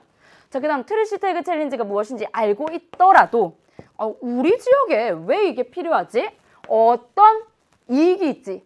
어떤 효과가 있길래 우리 지역에 이게 필요하지? 궁금해하는 학생도 있겠죠. 그럼 그걸 충족시켜줄 수 있는 내용이 나오겠어요? 챌린지에 대해 부정적인 견해. 별로 안 좋아하는 학생들도 있어. 이 주제에 대해서 이런 거 별로 건의할 가치가 없어라고 생각하는 학생들도 있어. 그럼 그들을 설득시키기 위해서 기대되는 효과, 이익 역시 얘기할 수 있겠죠. 자, 여기까지 우리 예측해봤습니다. 그럼 실제로 한번 볼까요? 자, 학생의 초고 갑니다. 안녕하세요 어쩌고저쩌고 하면서 트래시 태그 챌린지는 이거 뭐예요? 얘에 대해서 개념 설명해주네요. 공공장소 또는 길거리 등에 쌓인 쓰레기를 치우고 전후를 비교한 사진을 SNS에 해시태그와 함께 올려 공유하는 캠페인이랍니다. 자, 저는 우리 뿅뿅 지역에서 왜 이게 필요한지 얘기하네요. 이 쓰레기 문제가 심각한데 이걸 해결하기 위해 우리 학생회가 중심이 돼서 전교생이 참여하는 봉사활동으로 이걸 건의합니다. 트래시 태그 챌린지를 추진할 것을 건의합니다. 자, 그 다음 내용 보세요. 우리 지역은 최근 관광객이 급증하면서 그들이 버리고 간 쓰레기로 몸살을 앓고 있다. 문제죠. 관광객뿐만 아니라 지역 주민도 함부로 버리고 더러워진 골목은 눈살을 찌푸리게 한다. 이거 뭐죠? 문제 상황이죠. 또한 계속 이어집니다. 또한 대등한 문제 상황. 인력 부족으로 쓰레기 처리가 잘 이루어지지 않아서 쓰레기 더미들을 쉽게 볼 수 있다. 결국 A, B, C 이 부분에서는 지금 현재 문제 상황에 대해서 얘기를 해주고 있구나. 여기까지 우리 읽어낼 수 있겠죠. 자, 이는 관광객들뿐만 아니라 지역 주민들 모두가 자발적으로 쓰레기 문제에 관심을 기울여야 함을 보여준다. 자, 제 건의가 받아들여진다면 이런 표현들 건의문에서 거의 필수적이라고 할 수 있는 표현입니다. 자, 어떤 이익이냐, 어떤 효과가 있는지를 얘기해 줄게요. 이런 문제를 해결할 수 있습니다. 왜냐? 학생들이 트래시 태그 챌린지에 참여하면 지역 주민 및 관광객들에게 쓰레기를 함부로 버리지 말아야 한다는 그런 의식을 고양시킬 수 있고요. 또는 우리 동네 지리를 구석구석 알고 있는 학생들을 중심으로 쓰레기를 치우게 된다면 어떻게 해요? 환경미화원분들에게도 큰 도움이 될 수 있을 거예요. 자, 여기는 뭐죠? 네, 기대되는 이익, 기대 효과 정도가 되겠네요. 자, 물론 일부 기업들이 캠페인 활동으로 시작된 챌린지를 상업적으로 이용하여 챌린지 자체에 대한 부정적 인식이 있을 겁니다. 예상되는 거죠, 이거. 이런 마음을 가지고 이 글을 읽는 학생들도 있을 거니까. 하지만 제가 건의한 트래시 태그 챌린지는 학생회에서 주관하여 우리는 상업적으로 이용될 가능성 없습니다. 하고 A가 비어져 있어요. 그런데 마지막 부분이야. 글의 마지막 부분의 마지막 문단, 마지막 문장은요. 아주 중요한 부분이죠. 뭐라고도 할 수 있다. 이 글의 마무리, 주제의 부분입니다. 그래서 A는 주제가 잘 드러나게 장문해야 되는구나 라는 거 생각하시고요. 문제 바로 갑니다. 자, 가의 기억에서 디귿을 고려하여 나를 작성했다고 할 때 학생들이 이거 뭐지? 예상 독자를 고려한 글쓰기에 대해서 물어보는 거야. 자, 기억은 뭐였어요? 이 개념을 잘 모르는 학생들이 많아. 그래서 나는 이것의 개념을 설명했죠. 그리고 니은은 뭐였죠? 개념은 알고 있지만 왜 우리 지역에 필요하지? 라고 생각하는 학생들이 있어. 그래서 나는 우리 지역에 지금 문제가 심각하다라는 얘기 이 문단에서 했었죠. 이거 각 문단의 내용 일치 여부 확인하면 돼요. 자, 니은을 고려해서요. 3문단에서 또 뭘 얘기하냐면 트래시 태그 챌린지를 통해서 우리 어떤 효과를 얻을 수 있는지 언급했죠. 의식을 고양할 수 있고 환경미화원분들도 좀 도움이 될 수 있다. 이런 얘기 했었어요. 자, 4번 갈게요. 디귿을 고려해. 디귿은 부정적인 사람들도 있다라는 거야. 4문단에서 사례를 들어서 상업적 목적의 챌린지가 지닌 의의예요, 여러분. 이런 이유로 부정적인 사람들인데 이 글을 쓴 사람이 이 의의를 제시합니까? 전혀 주제에서 벗어나는 거죠. 사례도 없어요. 그래서 답은 적절하지 않은 것 4번입니다. 디귿을 고려해서 챌린지를 부정적으로 생각하는 견해가 있음을 밝히고 그렇지. 그렇게 상업적으로 이용해서 부정적으로 생각하는 사람들도 있어. 하지만 우리가 건의하는 거는 학생의 주도로 이루어지기 때문에 그런 걱정 안 해도 돼. 상업적으로 이용 안 돼요. 라고 얘기를 하고 있어. 그래서 맞는 말. 어렵지 않아요? 자, 9번 이거 자료를 같이 볼 거예요. 적절하지 않은 겁니다. 자, A에서 1을 보완하려면 이 자료를 제대로 읽어야 되겠지. 읽어볼게요. 먼저 이런 통계 자료가 나와. 그런데 두 개를 물어보고 있어. 배출량과 관광객 수에 대해서 얘기를 하고 있지. 자, 관광객 수가 어떻게 되고 있어요? 올라가고요. 배출량도 어떻게? 올라가고. 아, 이거 비례 관계다. 서로 관계가 있다. 이 말입니다. 관광객이 많아질수록 배출량도 많아져. 됐죠? 자, 그 다음 이런 표의 경우는요. 흐름을 봐야 됩니다. 뒤로 갈수록 점점 더 수치가 어떻게 커지고 있구나. 아, 무단 투기된 쓰레기가 점점 더 많아지고 있구나. 자, 이렇게 읽으면 돼요. 하나하나 막 꼼꼼하게 보는 거 아니고요. 흐름을 봐야 돼요. 그래서 결국은 배출량과 관광객 수가 같이 증가하고 있는 추세. 그리고 무단 투기된 쓰레기도 많아지고 있는 추세. 됐죠? 나 볼까요? 나 부분은 뿅뿅 지역 거리 환경미화원 대상 설문조사를 했어. 이런 원 그래프가 나왔다. 그럼 여러분 가장 큰 수치가 포인트입니다. 자, 한 두 번째 수치까지도 체크하면 돼요. 왜 쓰레기 처리가 어렵냐면 제일 큰 이유는 인력이 부족해. 일할 사람이 부족해. 그리고 너무 골목길이 좁아. 이렇게 두 가지를 우리가 챙겼어. 오케이. 나까지 읽었어요. 자, 다의 글은요. 결국에는 이런 인터뷰가 나오면 핵심은 인터뷰의 어떤 주제를 찾으면 돼. 내용을 보니까 이런 챌린지를 통해서 뭘 할 수 있냐면 사람들이 챌린지에 지속적으로 노출된다면 부정적 행동을 줄이거나 안 하려고 하거나 긍정적인 행동을 실천하려고 하는 동기를 갖게 된다라는 거예요. 그래서 행동의 변화를 이끌어낼 수 있다. 이런 챌린지가 전문가의 말이죠. 그리고 SNS를 통해서 하면은 사람들의 문제의식을 올려서 고양시켜서 사회 문제 해결에 큰 역할을 하기도 한다. 결국 이게 이런 효과가 있다라는 얘기를 하는 거겠죠. 자, 가볼게요. 그러면 A 부분 보세요. 자, A 부분이 뭐였죠? 문제 상황. A는 우리 지역이 최근 관광객 급증, 쓰레기를 몸살 앓고 있다. 당연히 가에 1 활용할 수 있겠죠.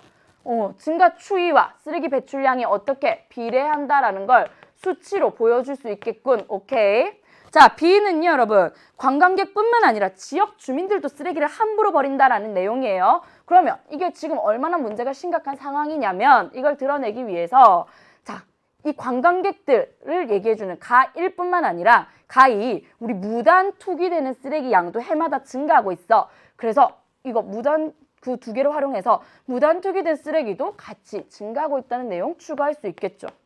그냥 그래프를 인터뷰 내용을 읽어주면 됩니다, 여러분. 그게 이 내용과 맞는지 확인해 볼게요. C의 내용은요. 인력 부족으로 쓰레기 처리가 쉽지 않고 골목 구석구석마다 쓰레기 더미들이 많이 쌓여있는 이 문제 상황이었지. 그래서 이거에 대해서 설득력을 높이기 위해서 이 문제 상황에 대해서 좀 더 알려주기 위해서 나를 활용해서 인력 부족에 대해서 쓰레기 처리가 어렵다. 가장 높은 수치가 나왔었어요. 그리고 그래서 응답 비율이 가장 높았다는 내용 추가하면 설득력이 있겠지. 됐죠? 자, D 보세요. D 얘들아. 자, D는요. 기대 효과를 얘기하고 있거든. 지역 주민 및 관광객들에게 쓰레기를 함부로 버리지 말아야 한다는 의식, 그런 생각을 고양시킬 수 있다라는 거야. 저 건의 내용의 이 타당성이라는 건 주장과 근거의 긴밀한 연결성이에요. 그거를 강조하기 위해서 다를 활용할 수 있겠죠. 전문가가 이렇게 얘기해줬잖아. 전문가의 내용을 얘기하니까 그러면 사람들이 문제의식을 고양할 수 있어요. 좀 신뢰가 가겠죠. 그래서 내 주장에 대한 타당성을 얻을 수 있겠죠. 맞지? 자, 이 부분은요. 우리 동네 지리를 구석구석 잘 알고 있는 학생들을 중심으로 치우게 되면 환경미화원분들에게도 도움이 될 거다라는 내용이에요. 자, 이 내용을 구체화하기 위해서 여러분, 나와 다를 활용하여, 자, 나는 인력 부족이 심했어. 그래서 쓰레기 처리가 힘들어. 자, 다는 뭐였죠? 전문가 인터뷰. 이걸 활용해서 챌린지를 통한 사회적 관심의 증가로, 자, 좁은 골목길 쓰레기 처리에 어려움이 크다. 그러면 이렇게 이어집니까? 자, 사회적 관심이 증가되는 효과가 있는 건데, 챌린지로 인해서 그건 긍정적인 거였는데 그걸로 인해서 좁은 골목길 쓰레기 처리 어려움이 큽니까? 아니죠. 그래서 이거는 그냥 자료 자체를 잘못 해석했을 뿐만 아니라 선후관계도 맞지 않는 진술이다. 적절하지 않은 것은 5번이다. 자, 10번 넘어갈게요. A에 들어갈 내용을, 자, 조건에 맞는 글쓰기다. 적절한 것. 자, 이때 조건은요. 내용적인 조건, 주제에 적합한 내용인지 물어보고요. 그리고 형식적인 조건이 주어집니다. 그럼 제가 기준을 항상 세우세요 라고 얘기를 드렸죠. 자, 여기서는 우리가 형식적인 조건을 기준으로 세워서 제거할 것 제거하고 확인해 보도록 할게요. 조건을 봤더니 챌린지라는 용어를 사용해야 된대요. 그럼 여러분 선지 쭉 보세요. 챌린지라는 단어가 있는지 없는지 쭉 봤을 때 챌린지라는 단어가 없는 게 하나 있습니다. 몇 번? 5번이에요. 그럼 일단 5번은 안 돼. 됐죠? 그리고 이 두 번째 보니까 이것도 형식적인 조건이야. 직유법을 쓰래. 자, 직유법이라는 건 비유하는 겁니다. 그러니까 이거야. 무엇 같은, 무엇 같이, 무엇처럼 이런 것들을 사용해서 비유하는 겁니다. 예를 들면 사과 같은 내 얼굴 하면 내 얼굴을 어디에? 사과에 비유를 했죠. 뭘로? 사과 같다라는 표현으로. 이거 직유법이라고 해요. 그런데 원숭이 엉덩이는 빨갛고 빨간 건 사과야. 그래서 나는 원숭이 엉덩이는 사과야 라고 했어요. 그럼 원숭이 엉덩이를 사과에 여러분 비유한 거죠. 그런데 이때 무엇 같이, 무엇처럼, 무엇 인양 이런 표현이 없어요. 그러면 A는 B다. 원숭이 엉덩이는 사과다. 이렇게 표현하는 건 비유는 비유인데 직유가 아니라 은유라고 얘기를 해요. 자, 여기까지 어떨 때는 조건에 은유법을 쓸 것 이렇게 나올 수도 있어요. 근데 지금 우리 무엇 같이라는 표현이 있는지 직유법을 확인해 봐야 되겠구나. 자, 건의한 내용의 수용을 촉구할 것 돼 있죠. 자, 건의한 내용의 수용, 이게 바로 내용적인 조건입니다. 그러면 형식을 먼저 보고 일단 챌린지 보고 5번을 없앴어요. 그럼 나머지를 직유법이 사용됐는지를 쭉 보도록 하겠습니다. 자, 1번 우리 학교 학생회는 희망의 등불과 같은, 자, 학생회를 희망의 등불에 비유했네요. 그러면 1번은 직유법 있어. 자, 2번 실천하는 학생회가 진정한 학생입니다. 지저분한 우리 학교를 깨끗하게 만들기 위해 챌린지에 적극적으로 참여합시다. 없습니다. 그럼 2번도 안 돼. 자, 계속 가볼게요. 형식을 기준으로 먼저 제거하자. 자, 트래시 태그 챌린지를 통해 세상을 깨끗하게 만들 수 있습니다. 우리 지역의 예전의 아름다움을 되찾을 수 있도록 여러분의 소중한 마음을 모아주세요. 좋은 내용이긴 한데 직유법이 없어요. 그래서 형식적인 조건으로 3번도 안 돼요. 챌린지는 우리말로 도전입니다. 우리 학교 학생들의 도전이 지역 문제를 해결하는데 무엇과 같은, 마중물과 같은. 여러분 마중물이 뭐냐? 모르는 학생들도 많을 거예요. 마중물이 땅에 있는, 지하에 있는 물을 끌어올릴 때, 펌프질을 할 때 바로 펌프질을 한다고 해서 물이 확 끌어오르는 게 아니에요. 물 한 바가지를 딱 넣어줘야 쉽게 물을 끌어올릴 수 있는데 그 넣어주는 한 바가지의 물을 마중물이라고 합니다. 그래서 마중물과 같은 역할을 해야 된대. 누가? 우리 학생회가요. 그래서 우리 학생들이요. 그래서 이거 직유법이 들어있구나 알 수 있죠. 그러면 결국에는 5번은 챌린지란 용어가 없어서 우리 제거했어요. 결국에는 우리 1번과 4번 두 가지만 보자. 이해되시나요? 그럼 1번 가볼까요? 건의 내용 수용을 촉구해야 되겠죠. 1번 보니까 우리 학교 학생회는 희망의 등불과 같은 존재입니다. 학생회의 챌린지를 통해 우리 지역의 구석구석을 알리는 것, 이게 우리 건의 내용을 촉구하는 겁니까? 주제와 관련이 없는 내용이지. 그래서 이거는 내용적인 측면에서도 확인을 해보니까 안 되네. 답은 남은 거 하나 몇 번이에요? 4번 하나 남았죠, 여러분. 4번 확인해 볼까요? 챌린지는 우리말로 도전이다. 우리 학교 학생들의 도전이 지역 문제를 쓰레기 문제죠? 해결하는데 마중물과 같은 역할 나왔죠? 직유법. 제 건의를 어떻게 받아들여 주세요. 촉구하는 거죠. 건의를 수용해달라고 촉구하는 거죠. 그래서 답은 4번이 나옵니다. 어렵지 않죠? 기준을 항상 세우되 조건에 맞는 글쓰기를 할 때는 그 기준이 형식적인 기준을 세우면 훨씬 더 빠르게 해결할 수가 있다. 넘어가도록 하겠습니다. 자, 11번, 12번 이거 의문 변동 관련된 문제는요. 지난 9월 우리 학력평가에서 오답률 3위를 기록할 정도로 의문 변동 여러분 어려워하는데요. 사실 이제 고1 마무리 단계죠. 이 단계쯤에는 의문 변동하면 내 머릿속에 체계가 딱 하고 세워져야 됩니다. 그래서 매 학평 해설 때마다 자세히 설명을 했는데 이번에는요. 이 선생님이 아주 자세히 설명을 해주고 있습니다. 문제를 보니까요. 11번은 A를 바탕으로 푸는 거고요. 12번은 그 밑에 기억, 니은에 해당하는 예를 찾아봐라. 사례 적용 문제인데요. 의문 변동은 의문 변동 나왔어? 그럼 내 머릿속에 4개의 뼈대가 딱 생겨야 돼. 뭐지? 교체, 탈락, 축약, 첨가. 그렇지, 바로 나옵니다. 의문 변동은 이런 거야. 그런데 변동에는 4가지가 있어. 첫 번째, 한 의문이 다른 의문으로 바뀌는 뭐다? 교체구나. 바뀌는 거니까 의문의 개수는 차이가 없습니다. 같습니다. 자, 두 번째, 2개였는데 두 의문이 하나의 의문으로 뭐한다? 줄어드는 거야. 축약이죠. 2개였는데 합쳐져서 하나가 됐대. 이거 마이너스. 하나가 없어지겠네. 축약이 됐으니까. 자, 세 번째, 두 의문 중에서 어느 하나가 없어지는 것. 2개가 있었는데 없어져서 하나만 남았어. 이거 뭐예요? 탈락. 그러면 개수도 줄어드는 거구나. 두 의문 사이에 의문이 뭐예요 이거?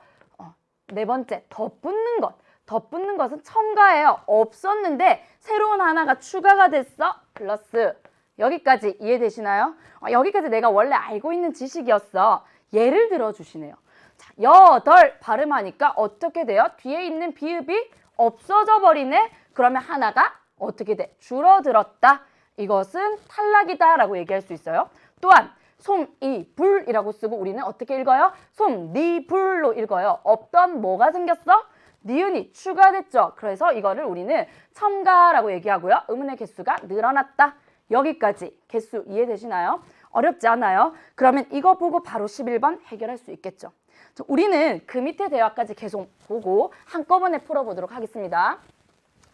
그런데 저는 너는 나보다 키가 커서 좋겠다 라는 문장에서 커서에서 의가 탈락되었다는 것을 찾기 어려웠어요. 결과가, 변동된 결과가 표기에 반영되었기 때문이겠죠? 라고 물어봤어요. 그렇죠, 여러분. 키가 크다 보세요. 크다에서 다를 떼고요. 어를 붙였어요. 그랬더니 크어서라고 하지 않고 의를 탈락시켜요. 커서라고 되죠. 이렇게 모음과 모음이 부딪히면 힘이 약한 모음이 탈락됩니다. 그 얘기를 하는 거예요. 그러면 의문 변동이 표기에 반영되는 경우와 표기에 반영되지 않는 경우를 용언의 무엇을 통해서 활용을 예로 들어서 알아봅시다. 자, 용언의 활용이라는 말이 나왔다. 그러면 동사 형용사를 용언이라고 하는데 활용한다. 어간의 어미가 결합하는 현상이구나. 이 내용은 모든 모의고사 우리 3, 6, 9 다 나왔었죠. 그래서 이 부분에서도 용언의 활용 나왔으니까 항상 여러분 머릿속에는 동사나 형용사의 기본형이 뭔지를 떠올려 봐야 되겠어. 기본형에서 변하지 않는 부분은 어간, 변하는 부분은 어미. 그래서 어간과 어미의 결합 관계를 따져봐야 되겠군 이라고 마음 먹고 읽어볼게요. 자, 용언의 어간 끝에 모음이 어가 아어로 시작하는 어미와 결합할 때 모음이 탈락하는 경우 이거 너무 어렵죠. 쉽게 예를 들면요. 가다에다가 우리가 다를 떼고요. 과거 시제를 붙여요. 가았다라고 안 하고 어떻게 합니까? 그렇지. 아와 아가 붙으니까 발음이 어려워서 아 하나를 탈락해요. 그래서 갔다가 되는 거죠. 갔다 이렇게 된다는 거예요. 오케이. 용언 어간 끝모음 의가 아어로. 자, 모음이 또 붙어버렸네. 그러니까 하나가 탈락해야 돼. 아어로 시작하는 어미와 결합하여 탈락하는 경우 뭐 있어요? 이 경우 자, 이런 문제를 풀 때는 얘를 계속 떠올리면 됩니다. 편지를 쓰다 보세요. 쓰다에서 쓰에 으로 끝났죠. 그 다음에 엇을 붙여보겠습니다. 엇. 그러니까 쓰었다라고 하지 않고 우리 어떻게 해요? 으를 탈락시켜서 썼다라고 얘기를 하죠. 편지를 썼다. 어간 끝소리 리을이 몇몇 어미 앞에서 탈락하는 경우, 자, 어간의 끝소리가 리을로 끝나는 거 여러분 머릿속에 딱 떠올려보면 울다. 자, 울다라는 단어에서요. 어간, 변하지 않는 울의 끝소리가 리을이야. 다가왔을 때는 울다 그대로 나오지만 다른 말 붙여볼까? 너 지금 울리라고 안 해요. 어떻게? 너 지금 우니라고 하죠. 네가 오니까 리을이 탈락되네? 그죠? 자, 이 말이구나. 어간 끝소리 리을이 몇몇 어미 앞에서 탈락하는 경우, 그 경우에는 음운 변동 결과를 표기에 반영한대요. 자, 이 세 가지 경우는 음운 변동된 결과를요, 표기에도 반영을 해서 가았다라고 표기하지 않고 쓸 때도 같다라고 쓴다는 거야. 괜찮죠? 여기까지. 자, 그 다음 하지만 이번에는 표기에 반영하지 않는 경우를 얘기해 줍니다. 어간의 끝소리 니은 미음 뒤에 어간의 끝소리가 니은 미음으로 끝나고 어미의 첫 소리가 된 소리로 바뀌는 경우 어렵죠. 자, 이 경우 여러분 이렇게 이 정도 예는 기억해 두세요. 신발을 신다 봅니다. 신다에서 어간 신 다음에 다 대신에 니은 미음으로 끝나는 말 뒤에 첫 소리가 된 소리로 오는 경우 우리 어떻게 해요? 다 대신에 신다라고 발음하지 않고 신발을 신다라고 발음하죠. 그런데 표기할 때는 신다라고 합니다. 그쵸? 이 얘기를 하는 거야. 니은으로 끝났을 때 뒤따라 나오는 게 된 소리로 나더라도 표기에는 반영하지 않는구나. 얘를 중심으로 기억을 해두면 편해요. 어간의 끝소리 히읗이 몸으로 시작하는 어미 앞에서 뭐 하는 경우? 탈락하는 경우 나오죠. 이 경우도 결과를 표기에 반영하지 않는데요. 이 경우는 이렇게 생각하면 되겠다. 자, 좋다라고 할 때는 우리가 좋다라고 발음을 하지만 다를 떼고요. 몸으로 시작하는 말 아를 붙였더니 어떻게 발음을 해?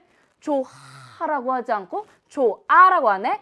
이 히읗을 탈락시키네. 그런데 우리 표기는 발음은 조아라고 발음을 하지만 표기는 어떻게 해요? 그대로 조아라고 히읗이 살아있어. 이 두 가지는 표기에 반영을 하지 않는 경우구나. 이렇게 알 수 있습니다. 그러니까 이 학생이 그러면 결과가 기억, 표기에 반영된 경우와 니은, 표기에 반영되지 않는 경우를 내가 찾아볼게요. 라고 해서 이 부분이 12번 문제로 나왔죠. 확인해 보겠습니다. 자, 가볼게요. 일단 11번은 A 부분 가지고 음운 변동 풀어보겠습니다. 풀립 발음해보세요, 여러분. 이렇게 발음이 됩니다. 그러면 없던 니은이 첨가가 되고요. 그렇지? 그래서 첨가 일어났어. 그런데 풀니이라고 발음하기가 너무 어려우니까 이 니은이 리을로 바뀐 겁니다. 그래서 결과적으로는 풀립이라고 발음을 하게 돼요. 그래서 니은이 리을로 바뀌었으니까 축약이 아니라 첨가가 일어나고 교체가 일어났네. 자, 그러면 음운의 개수는 어떻게 돼요? 첨가는 플러스, 교체는 같아. 그러면 최종적으로 늘어났구나. 늘어난 건 맞아. 그런데 축약이 잘못됐어. 됐죠? 자, 이것도 발음을 그대로 알려주니까 우린 그대로 시키는 대로 해보면 됩니다, 여러분. 한번 해볼게요. 덕이 됐어. 리을이 어디로 갔어? 보이지 않아요. 리을이 없죠? 탈락됐구나. 탈락 나왔네. 그리고 기역과 히읗이 만났어요. 기역과 히읗이 만나서 어떻게 됐어? 이렇게 할 때 키읔이 됐어요. 두 개가 하나로 교체가 아니라 줄었네. 축약이 됐네. 그러면 탈락도 마이너스, 축약도 마이너스. 그래서 결과는 줄어들었다. 개수 줄어들었다. 안 어렵죠? 자, 3번도 보세요. 맞춤 옷. 여기서 포인트는요, 여러분. 자, 지읒이 음절 끝소리 규칙에 의해서 디귿으로 바뀌었어. 이거 우리 뭐라고 하냐면 교체라고 합니다. 바뀐 거죠. 개수의 변화 없습니다. 그리고 춤, 옷 할 때 여기도 교체가 됐네요. 미음이 어떻게 됐어요, 여러분? 올라갔죠. 미음이 올라붙었어. 이거 연음이라고 해요. 아주 중요한 거. 연음은요, 소리가 따라서 올라붙은 것뿐이지 실제로 음운이 변동된 현상은 아닙니다. 그래서 음운 변동 아니에요. 그게 여기에 포인트였네. 그래서 결국에는 축약도 아니고 탈락도 아니고 뭐다? 교체예요. 교체는 줄어들지 않고 같아. 그죠? 자, 4번. 옛 이야기 보니까 없던 무슨 소리? 니은 소리가 들어왔어요. 그래서 니은 첨가. 일단 첨가는 왔어. 그 다음에 시옷이 뭘로 바뀌어요? 디귿으로 음절 끝소리로 바뀐 다음에 첨가된 니은이랑 만나니까 발음하기가 어려워. 그래서 어떻게 돼? 디귿이 니은으로 바뀌죠. 그래서 옛 이야기가 됐어요. 그래서 여기는 교체가 나왔어. 첨가와 교체 둘 다 나왔네. 여기까지 맞아. 그런데 교체는 같아지지만 의문의 개수가 첨가는 없던 게 플러스 들어오는 거니까 늘어나는 거야. 그래서 적절한 것 답은 4번이야. 이렇게 하나씩. 달맞이 것도 한번 볼까요? 달 그대로고요. 맞이 어떻게 됐어요? 받침이 뒤로 올라붙어서 맞이가 됐어요. 이거는 연음입니다, 여러분. 연음은 음절의 그 의문의 변동에 들어가지 않아요. 그리고 꽃하고 봤더니 치읓이 디귿으로 바뀌었네. 교체라고 하죠. 추격은 아니에요. 그래서 교체는 줄어들지 않고 같다. 이렇게 하나하나 사례 적용할 수 있고요. 12번도 마찬가지로 풀면 됩니다. 12번까지 보고 오늘 1부 마무리할 텐데요. 자, 보세요, 여러분. 기억, 니은에 해당하는 예로 적절하지 않은 것 물어봤어요. 기억은요, 표기에 반영된 것. 음은 변동 결과가. 니은은 표기에 반영되지 않은 것. 됐죠? 그리고 가서 보면요. 나머지 다 문장 읽지 말고 이것만 보세요. 그런데 용언의 활용이 나면 우리 기본형을 떠올리라고 했죠. 서다입니다. 서다에서 어간이 뭐죠? 서. 거기에 라가 왔어. 바로 라가 아니라 이게 아라, 어라라고 하거든요. 한 세트로 묶여 다닙니다. 뭐뭐 해라 할 때 아라, 어라. 그러면 어가 부딪혔네. 이거 아까 가다와 마찬가지. 어떻게 해요? 없어져요. 탈락을 합니다. 그런데 표기에는 탈락이 반영되죠. 표기에 반영됐어. 자, 끊어라 어떻게 해요? 발음 어떻게 해요? 끊어라 합니까? 히읗 소리 안 나. 얘 탈락됐는데 그런데 표기에는 나와 있죠. 그래서 이거 음운 변동 결과가 표기에 반영되지 않았네. 알 수 있죠. 그래서 지금 적절하지 않은 거 골라요. 이거는 맞는 거야. OX를 찾으면 돼. OX구나. 자, 2번 가볼까요? 눈을 떠. 이거 떠. 이렇게 생각하지 말고 기본형을 생각해 보세요, 여러분. 뜨다입니다. 뜨다. 뜨다에 어간 뜨 다음에 어를 붙였죠. 모음 으와 어가 부딪혔더니 아이고 발음하기 힘들어. 탈락시켜서 떠가 됐고요. 그 결과 그대로 표기에 반영됐어요. 이거 표기에 반영됐네? 그죠? 가서 이것도 뭐예요? 기본형 가다입니다. 가다에다가 아서가 붙었어요. 그러면 부딪혔네? 탈락시켰네? 탈락시킨 거 그대로 반영돼서 표기됐죠? 이거 OX가 아니라 OO네? 답은 뭐예요? 적절하지 않은 거 2번. 둘 다 탈락된 결과가 반영이 돼 있어요, 표기에. 자, 3번 가볼까요? 두자, 꺼. 기본형 뭐예요? 꺼예요? 아니죠. 불을 끄다입니다. 기본형의 어간에다가 붙었어요. 어미 어가 결합되니까 모음 붙었네. 발음하기 힘들어. 탈락. 그래서 꺼가 됐고요. 꺼가 된 그 자체가 표기에 반영됐죠. 자, 신발을 신고 이거 보세요. 자, 신고라고 발음은 하지만 된 소리로 발음하지만 표기에는 발음이 반영되지 않았어요. 그렇죠? 자, 이거 어려웠을 거예요. 4번. 지금 많은 김밥 할 때 김밥을 뭐예요? 말다입니다, 여러분. 항상 기본형은 다로 끝나요. 자, 말다의 말. 그런데 그 뒤에 는이 붙었어. 니은으로 시작하는 말이 왔네. 자, 어간 끝소리 리을이요. 어떤 경우에는 탈락이 되는 경우가 있어. 탈락됐는데 탈락된 게 그대로 반영됐네. 반영됐어. 자, 싸은 이거 뭐예요? 독서로 싸흔이라고 안 해요. 어떻게? 히읗 소리 안 나는데 여기 표기에는 반영이 돼 있어요. 안 나는데 반영되어 있네. 그거 뭐예요? 음운 변동 결과가 그대로 반영된 게 아니구나. 그래서 OX 관계 맞죠? 너는 모습. 기본형 뭐죠? 널다입니다, 여러분. 항상 기본형을 생각해야 돼. 자, 널에다가 는이 왔어요. 는이 왔는데 이렇게 는이 왔어. 이상하네. 리을이 소리가 안 나. 그러니까 그냥 소리 안 나는 대로 써주지 뭐. 표기에 반영됐죠. 이거 보세요. 담다에다가 담고가 됐죠. 담고라고 안 하고 담고 된 소리로 발음이 되는데 표기에는 반영이 안 돼 있네. 그래서 결국은 OX 관계가 아닌 것 2번. 이렇게 찾을 수가 있습니다. 자, 여러분 12번까지 여러 전략들 많이 알려주느라고 좀 길어졌는데요. 정말 고생 많았고요. 자, 이어지는 2부에서는요. 남은 문제들 그리고 문학작품, 독서, 경제, 지문까지 같이 살펴보도록 하겠습니다. 지금 바로 2부에서 만나요. 안녕!